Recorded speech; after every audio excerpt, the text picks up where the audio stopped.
Welcome in, ladies and gentlemen, to another edition of the On the Pony Express podcast. I am Billy Embody. Thanks for listening. Lots to get to today as we continue our fall camp preview series with the tight ends and linebackers. I know the Pac-12 Media Day was on Friday. Lots of news to get to on that, but we're going to talk about that really on the Members Only Pod on Wednesday a little bit, but also I'm dropping this afternoon my latest update at ontheponyexpress.com on where things stand with the Pac-12 SMU conference realignment media rights deal, all of those things that I've picked up since the day happened on Friday where, reports coming out that maybe there is no expansion on the horizon. We'll kind of dive into that and see maybe why that is popping up all of a sudden. So check that out at ontheponyexpress.com. It'll be up by the end of the workday on Monday, no doubt. Still working the phones, talked to a bunch of people the last 2 days on that front. So looking forward to kind of giving our subscribers the latest on that. Just $10 a month to join on theponyexpress.com. Perfect time to do it ahead of fall camp. Let's dive into a position that I think is going to be one of the keys to this 2023 offense, and that is the tight end. Rhett Lashley asks a lot of them in this offense. Casey Woods, the offensive coordinator, that's his position group. And we saw in 2022, SMU emerge with one of the top young tight ends in the country in RJ Maryland. He was SMU's fifth leading receiver, played in 13 games, 28 receptions, 296 yards, 6 touchdowns. We saw him have some big games, some big moments. We also saw him set SMU's single season touchdown record for a tight end as a true freshman. So he burst onto the scene in a big way in 2022. Really kind of took a minute as a true freshman to really take the reins. Had a big 51-yard touchdown catch against Maryland. And I think that was the moment where, look, I saw the talent at South Lake Carroll. When you go for over 1,000 yards back-to-back seasons at that high level of Texas high school football, you're doing something right. He was primarily playing wide receiver. SMU got him in and bulked him up this offseason. He looks even bigger, so he'll probably be able to hold his own a little bit more at the line of scrimmage, and we'll talk about that in terms of blocking shortly. But you look at this SMU offense, and you can date this all the way back to Chad Morris's involvement with tight ends. You see games where they take off. We've seen Kylan Granson. We've seen all these Grant Calcaterra where they had big games, big moments. And then others where the matchups don't necessarily dictate that as much. You can have RJ Maryland have 2 touchdowns against Tulane, 6 receptions, 61 yards. Look, we know what happened in the Tulane game. You can have them have 4 receptions, 52 yards, 2 touchdowns against Houston. Talked about the Maryland game, 5 receptions, 35 yards against Cincinnati and a touchdown. But then there are also moments where, the Tulsa game, 0 for 0. South Florida, 1 for 5. Memphis, 1 for 3. BYU, 1 for 6. So you see these moments where their usage or the production, I should say, kind of comes and goes. And that's how the tight end position is in this offense. But RJ Maryland is becoming somebody that SMU is going to have matchup issues with on opposing defenses. And so I'm very intrigued to see how they go in year 2 with him now that he's had a full offseason, now that he's bulked up even more, what they can do with him offensively as far as a weapon goes. That's going to be key for this 2023 offense. Preston Stone taking over. He's got Jordan Curley. He's got Jake Bailey, Roderick Daniels, Keyshawn Smith, Jordan Hudson, Moochie Dixon. I mean, the list goes on at wide receiver. At tight end, it starts, and as of right now, ends with RJ Maryland in terms of guys you can truly trust. So you look at the tight end position for SMU being outside of RJ Maryland, a question mark. Nolan Matthews-Harris played in 3 games last year, 2 receptions, 28 yards. That's pretty much it. Cam Allen was a guy that didn't do much at all. I'd have to check his actual profile right now and just see if he even did anything. I know he didn't have any receptions, but did get some time in games, I believe. just 2 games in 2022. But Cam Allen is a guy who is just entering his 3rd year of college football. He was basically hitting the reset button when it comes to his role. Once he got to SMU, they kind of got him in as a body. Nolan Matthews-Harris has that upside to be good. He's coming off a very good spring. I think you've got to give credit where credit is due.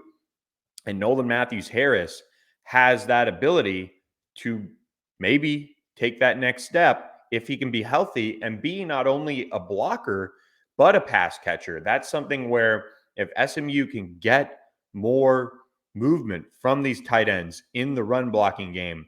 I watched a little bit of film with Brett Lashley at the Texas Coaches Convention, and we're not going to dive too much into it, but basically these tight ends, they developed over the course of the year that ability to maybe block and move the pile and play with the right technique. A lot of this is technique. You know, SMU wants their tight ends to block a certain way because they tee things up in a certain way. And so SMU has to see these tight ends take that next step. RJ Maryland, he was a lanky little freshman last year. He's bulked up. He might be able to hold his own a little bit more, but he has that understanding maybe of what SMU actually wants him to do from a blocking standpoint. Gage Haskin is a former walk-on. He was somewhat serviceable as a blocker. We know he had his really big moments where he didn't make plays. He didn't make plays, or he made a play that really hurt SMU. A drop, missed block against BYU, resulting in the pick 6. It was a tough season for Gage Haskin. So we'll see if he has a role this year, because SMU did bring in 4 new tight ends. They bring in Lonnie Johnson, who enrolled early in the spring. He's probably somebody that is a little bit of ways away as a tight end from contributing. He's just needs to bulk up. But he is kind of in that RJ Maryland role, or mold, I should say. Adam Moore is a little bit more of a versatile tight end right now, but more on the pass catching side. He's got great athleticism. He arrived in July. He's going to be somebody that's playing catch up a little bit as far as the position goes. Because of him arriving in July, he had to finish up classes. Trip Reardon, from right down the road and up the road, I should say, in Frisco, he comes in as a big body. If you're looking for somebody who comes in and has a chance to maybe surprise some people, it's Trip Reardon. He's about 6'5", 240, has some really nice athleticism from what we've seen and heard. He's kind of been the surprise of the summer in a sense out of the freshmen. If he can carve out a role as a blocker, that'd be big. And then you bring in Micah Hiltz from Texas State, who's had a little bit of up and down career between injuries and usage and coaching changes in San Marcos. And so for him, this is a great opportunity to get a restart in his final year of college football. He is a big frame guy, about 6'6", listed about 245. I don't know if he really is that 245 or it's just kind of packed on in a certain way, but he has that opportunity as an older guy to maybe help with his physicality, move the pile. So they have options now to really help this run game maybe take that next step. We know the talent that they brought in from a running game, from a running back perspective for the 2023 season. Jalen Knighton, LJ Johnson. You have Kamar Wheaton back, Velton Gardner back. This is a group that has the potential to be very good because of the talent that they have in Tyler Levine, of course, in that room. But if the tight ends can't give you what you need from a blocking perspective, they're going to have to get a little creative. It's going to be maybe inconsistent. You have a better game breaker in a Jalen Knight. You have a thunder guy that you've added in LJ Johnson. You have a veteran coming back in Tyler Levine. Brett Lashley says he's basically cleared to go. That's big news. But the tight end position has to step up. They have to give more in the run blocking game, because that is one of the key components of making this whole thing work offensively, is getting just that little bit of room from these tight ends. SMU has options now. They do not have somebody that I would argue, is proven to be a reliable run blocker. Now, we're talking about the tight end position. You got to factor in the new addition that SMU brought in from the defensive line to play a little H-back. That is Elijah Chapman. Now, I think his role is going to be split for the most part, obviously, between the defensive line and H-back position. The thing with Elijah Chapman and his usage is going to be, well, if you put him on the field, we know his strength. We know his ability to block. He could, pick up pass pro a little bit, but he's going to be one that they really focus on moving the pile and moving a big defensive lineman. He has the strength to do that. He's a haul. We know that. But you're dictating that, for the most part, you're going to run the football. And you're taking away maybe another guy who could factor in as a true skill guy, like a Trip Reardon, a Micah Hiltz, maybe a Nolan Matthews-Harris. But it's gotten to the point where I think SMU, they want to be able to gain that yard on 3rd and 1 or 4th and 1 or 3rd and 2. You look at 3rd and 3 and you look at some of the drives and the way SMU has run the ball throughout the year, and then you get into short yardage and it's, okay, they got to chip away, and it is not a sure thing. You factor in Elijah Chapman, they could do some heavy packages. That's kind of a difference in terms of maybe your mindset overall as a team in terms of picking up that yard or two that you need in critical situations. So Elijah Chapman's going to factor in. He's probably one of the wild cards of this offense in terms of his usage and how he's going to impact the run game overall. But watching in spring ball, he has that ability to really move a pile. So I think he's going to be very interesting to see how that works. And if they're able to get a little bit of, push from him, he's going to be somebody that can really impact that game in a big way. And for SMU, that's going to be critical. I think when they need to get him the ball, they can do that a little bit, as you're watching here on YouTube. He's a load. He is one of the strongest guys on the team. There's no question about it. But as he settles into that offensive, mindset, it's just an adjustment. He has fall camp to do that, and he's going to get opportunities to make it happen. I just think sometimes you can overcomplicate things. I don't think they're going to do that when it comes to Elijah Chapman and what he can bring to the table. But again, you put him on the field, and if you want to do a heavy package, you're looking at an interesting scenario when it comes to what else you can do offensively when he's out there. So something that SMU is going to figure out how to work with when it comes to the tight end position. They need a little bit of juice in that run game.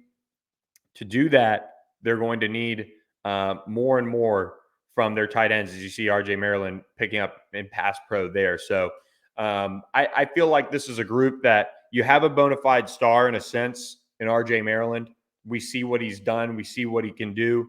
I'm very intrigued to see how he puts it all together this year, because this is when he can truly break out, be an all AAC guy, and potentially be that first teamer for the next 2 years. And who knows, maybe be 3 and out.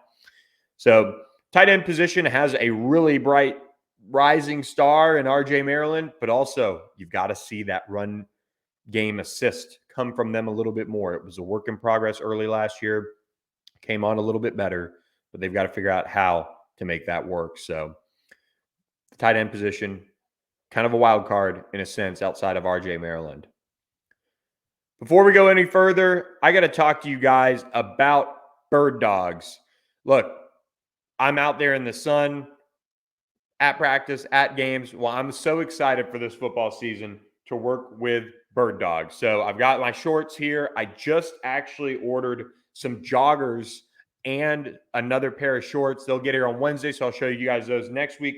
But the big thing is keeping cool in the summer and in the heat. Well, this liner is clutch. They've got that, sweat wicking, water kind of resistant type of fabric that breathes really well, so it keeps you cool. I also love the zippers on the pockets, because that's that's clutch for me. You know, I've got car keys, I've got SD cards for my camera. Those can fit in there. And these are waterproof. They'll pretty much dry off really quickly. So for a big sweater like me, I can't believe how much I've been missing out on when it comes to Birddogs. So check out Birddogs. I'll talk to you guys about the joggers when I get them in. Just ordered those, so they'll be here this week.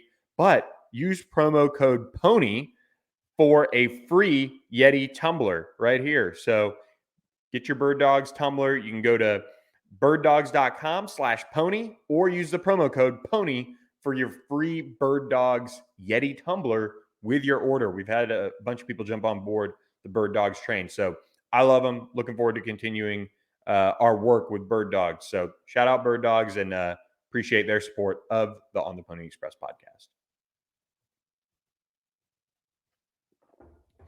When we jump into the linebacker room, this is a group that we've already talked about the outside linebackers. We're talking about your true middle will linebackers. SMU is pretty much going to be a nickel 95% of the time. And the only time SMU was really in base last year was against UCF.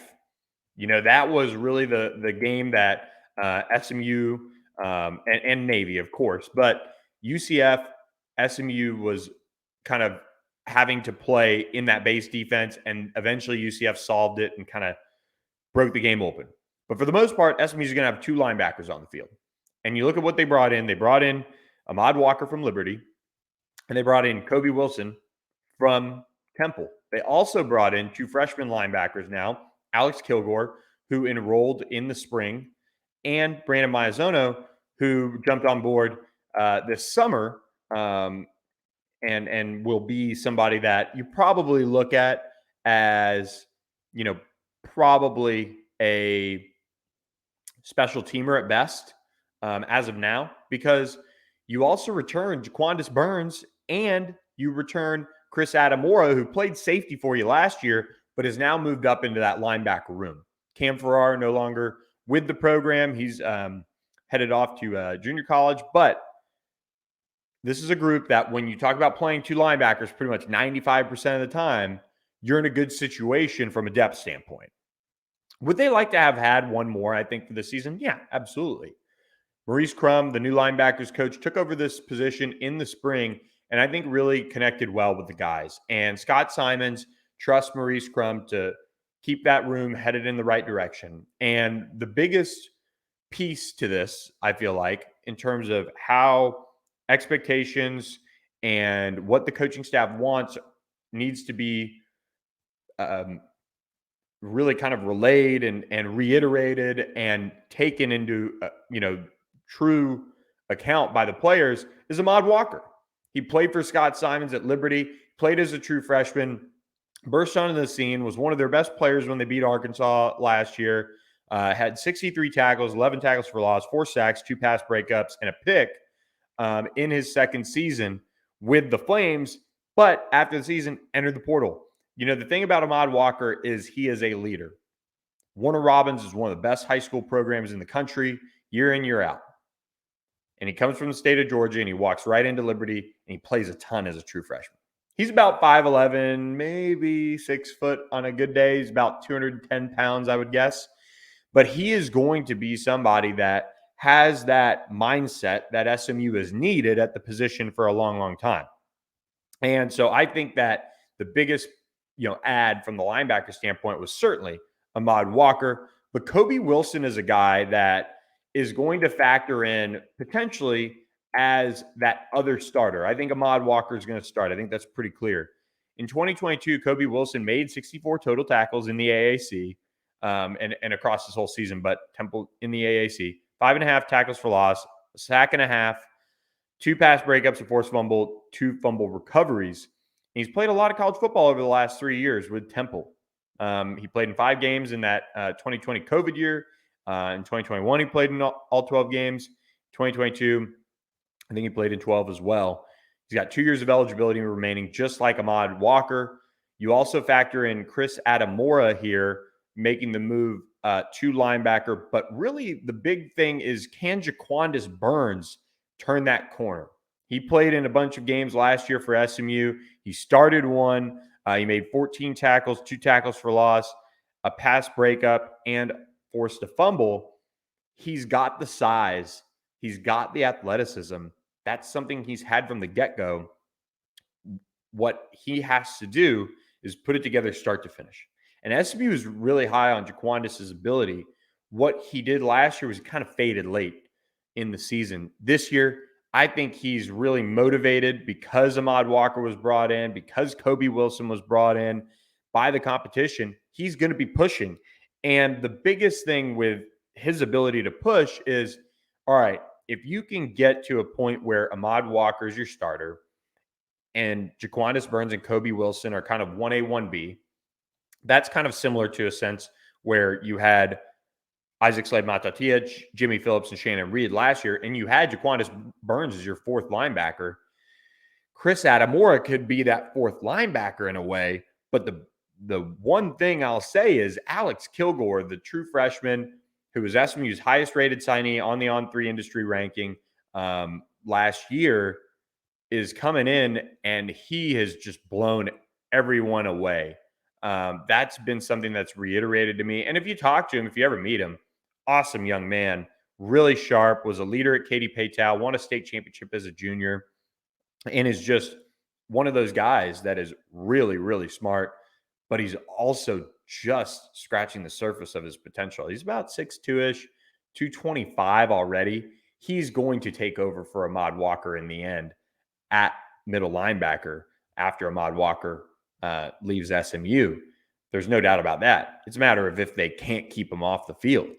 You know, that is something where Alex Kilgore coming off the spring, he was trending in such a way that, like, you got to respect that about him, is that he has that mindset and ability. Well, if he's forcing your hand that he can't be taken off the field, that's going to be an interesting factor when it comes to the season. I expect him to get some time against Louisiana Tech if SMU is able to, start off strong, get his feet wet. I think the vets are really going to be the key when it comes to Oklahoma. That's an interesting atmosphere. He'll get a lot of time against Prairie View A&M, and then TCU, and then you're kind of into league play, and you should know what you have from a standpoint of Alex Kilgore this year. He's going to impact special teams right away. I think he's just too big. He's too strong. He's too athletic not to play in just about every game this year. I don't think he's going to be one where SMU can even say, man, we'd love to play him in 4 games and redshirt him, but we just can't do that. He can help us too much. And if injuries do happen, you want him to be ready. So he's somebody who's the arrow is pointing up in a big way pretty quickly for SMU. The biggest question with the linebackers is you have this defensive line that's been revamped that's going to help them make plays. They've got to overall get better at tackling. You lose 3 guys that were veterans that helped you a lot. Well, really, you lost 4 that have played a good bit of football through their careers. Now you have this group coming in that really is pretty new overall, outside of Jaquandis Burns. They can put their own stamp on this position. If SMU can tackle the ball carrier, take good angles, do all of those basic fundamental things at this position that Maurice Crum is entrusted with getting across to these guys, the defense could really take a big jump up this year.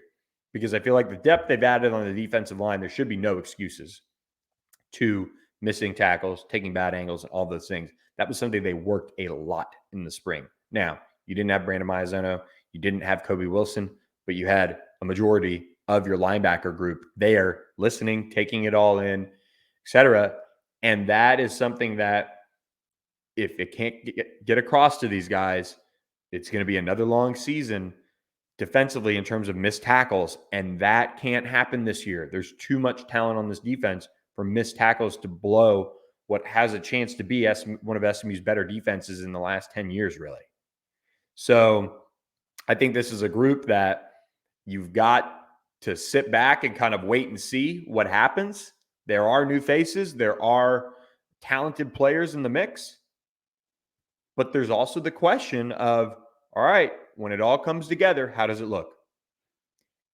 This is a defense that is going to rely heavily on Ahmad Walker to lead. You added Jonathan McGill on the back end. You have some veteran leadership in Elijah Chapman, Devere Levelston, Elijah Roberts, Jordan Miller. They're growing into leaders, I feel like. You've got to get the most out of Ahmad Walker being in the middle, creating the communication between the front four, however you want to look at that group, and the back end of the defense with the secondary. If Ahmad Walker can help set that tone, this is a defense that has a chance to be pretty good. They really do.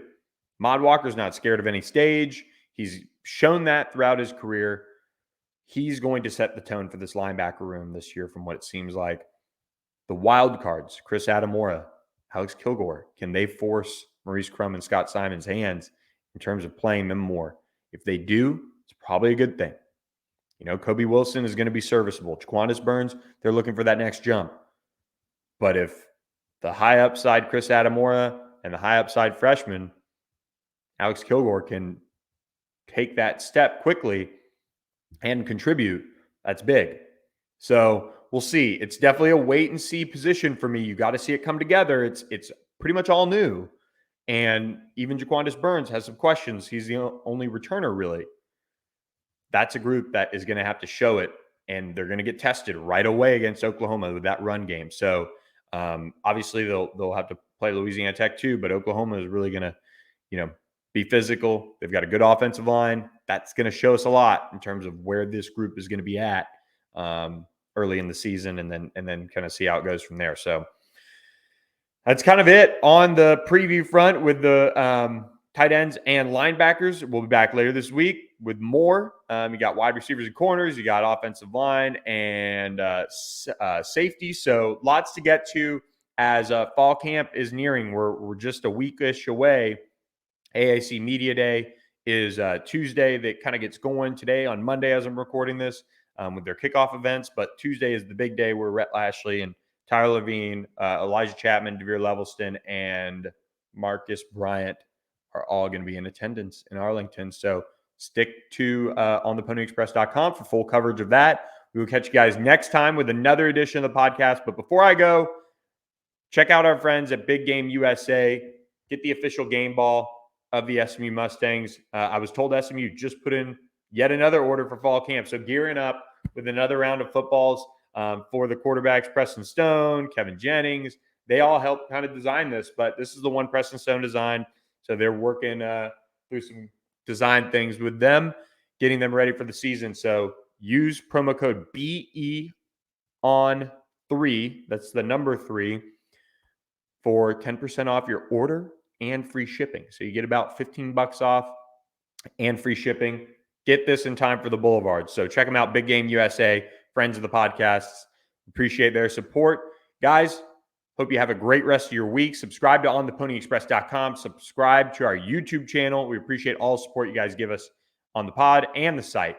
Hope you guys have a great rest of the week, and we will catch you next time. Lots to talk about this week as AAC Media Days, and the final workout of the summer for SMU football is Wednesday morning. So subscribe, and we'll catch you next time. Thanks for listening.